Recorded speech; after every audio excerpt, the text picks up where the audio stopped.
They can also be about 6 feet tall and about 10 feet long. One of the other things I wanted to show you is our stomach. I should have given someone the stomach as an assignment too, as to what we could have done with it.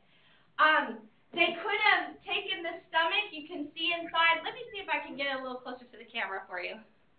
Well, let's see if we can get it on the dock viewer then.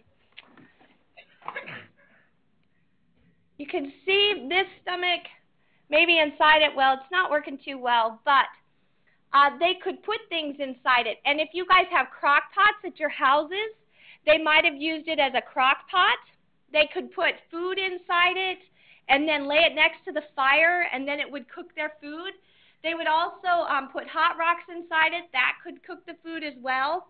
And then this one, I know we've had it for about 13 years, and it's still a little greasy on the outside. Even though we've had it and it's dried in most parts, it's still a little greasy. So if you were here, you would touch it, and your fingers would feel a little oily. So that's part of what the stomach could do as well. Some of the other things that I have here to show you are things that they could have done with the hides. They would have made little dolls for themselves. This is a little girl doll, and she has a little knife, which she would have used when she went hunting. And we do have the little knife so that you can see the sharp little edge there. And then she also has a parfleche on her pouch, on her waist as well, so she could carry things around. And then we have the little boy doll. He has a shield like he's going out hunting or maybe out on the warpath to fight another tribe. He also has a little knife in his pouch. And then when we flip him over, we see that he has a bow and arrow. So they might have made little dolls and things like that out of the hides that they had. There were a lot of buffalo hunted. Remember when I said that the homesteaders came across and we gave away 270 million acres of land? Well, when the homesteaders came across, they wanted the Native Americans to leave the land.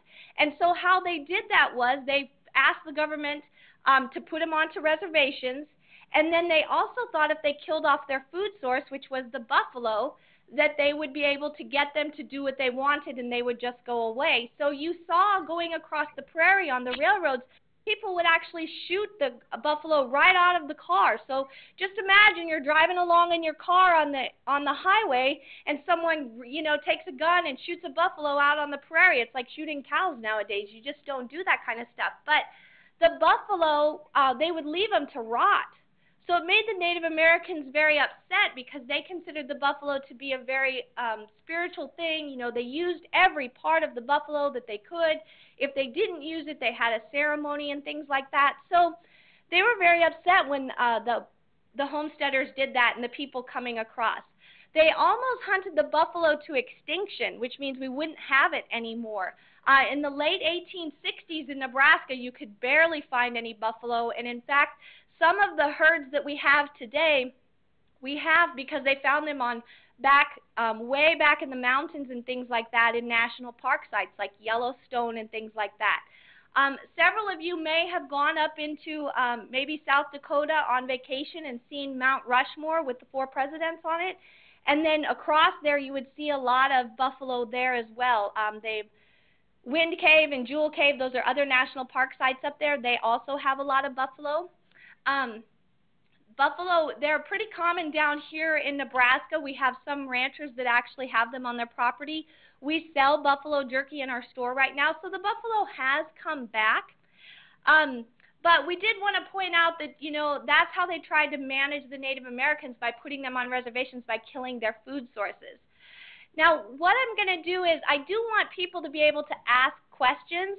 So I'm going to do it the same way that we did before. I'm going to go through the schools one at a time, and I know Jamestown you added, so we will unmute you so you can ask a question. If each classroom could just ask 2 questions and try not to repeat the questions, I'll be happy to answer your questions. So I'm going to start with Burlington. If you guys have 2 questions you want to ask about the buffalo. Anybody? You had 3, 4.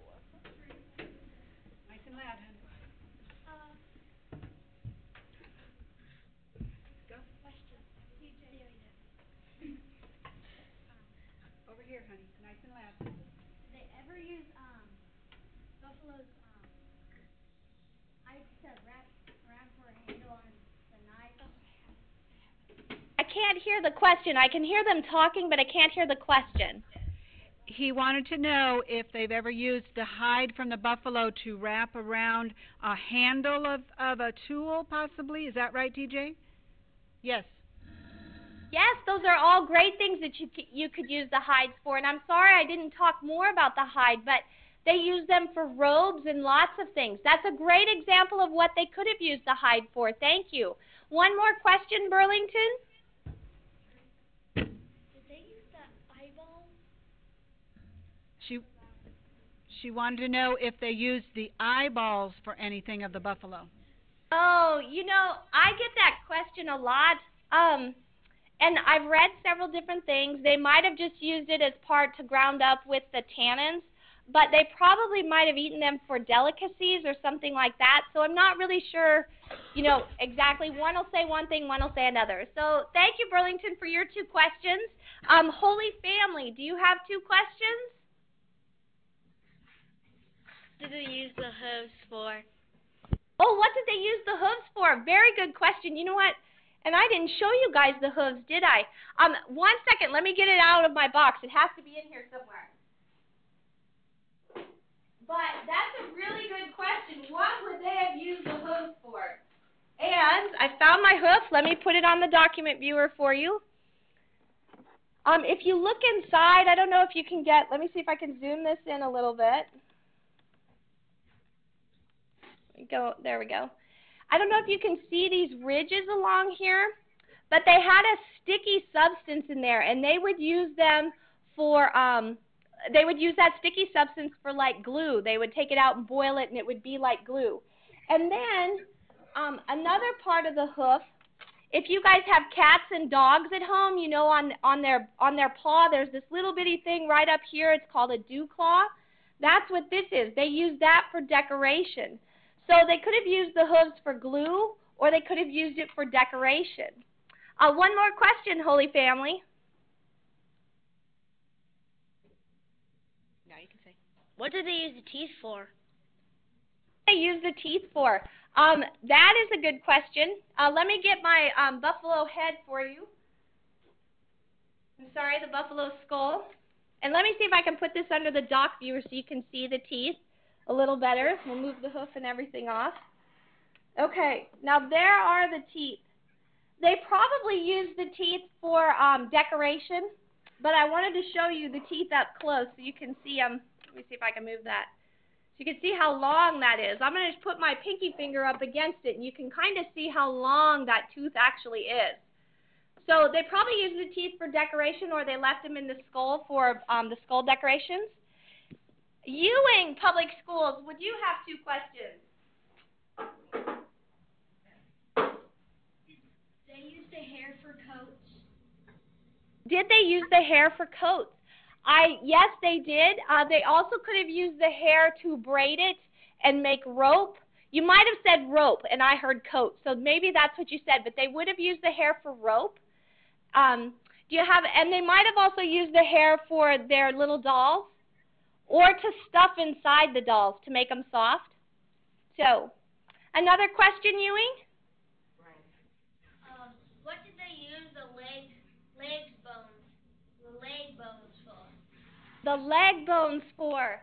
Well, there actually were several different leg bones, but they probably used them for like tools and different things. And then remember I showed you, let me find it again. Oh, here it is. I'm sorry. This bone